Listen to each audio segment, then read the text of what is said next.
For the eyes of the world now look into space, to the moon, and to the planets beyond. And we have vowed that we shall not see it governed by a hostile flag of conquest, but by a banner of freedom. But why, some say, the moon? Why choose this as our goal? And they may well ask, why climb the highest mountain? Why, 35 years ago, fly the Atlantic? Why does Rice play Texas? We choose to go to the moon. We choose to go to the moon.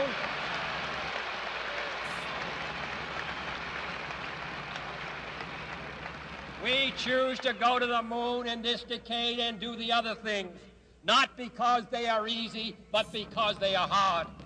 Because that goal will serve to organize and measure the best of our energies and skills.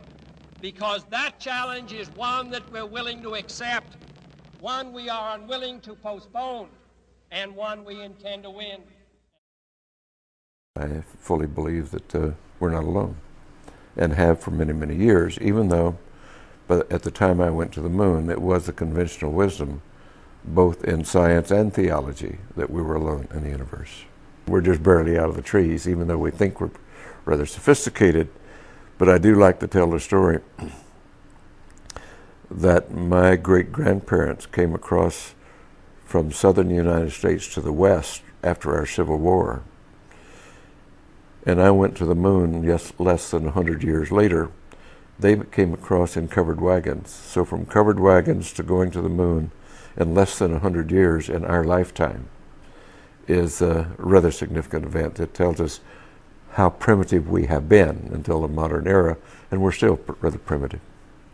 Because of my openness to these things, I did have many of the old-timers in the military and in the intelligence community over the years wanting to get it off their chest before they passed away, allowed me to interview them and talk to them about it. And so my ideas became fairly well solidified in the fact we've been visited. We have to remember that right after World War II, the Army Air Force was separated and became the Air Force, a separate branch of service. And that the OSS, which was the Office of Special Services, was disbanded and eventually became the CIA.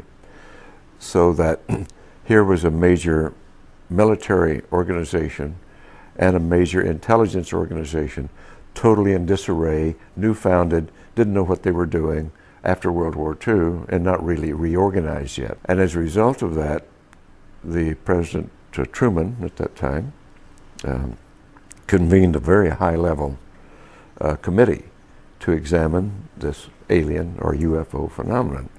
They did come to the conclusion that it was alien, and the military rightly came to the conclusion, if they're hostile, there's nothing we can do about it.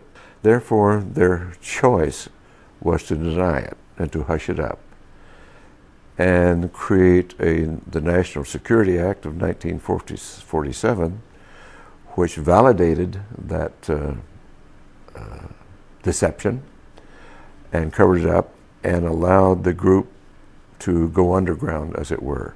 And we've been living with that now for 50 years. It is really the beginning of the whole cover-up, the entire denial of this phenomenon.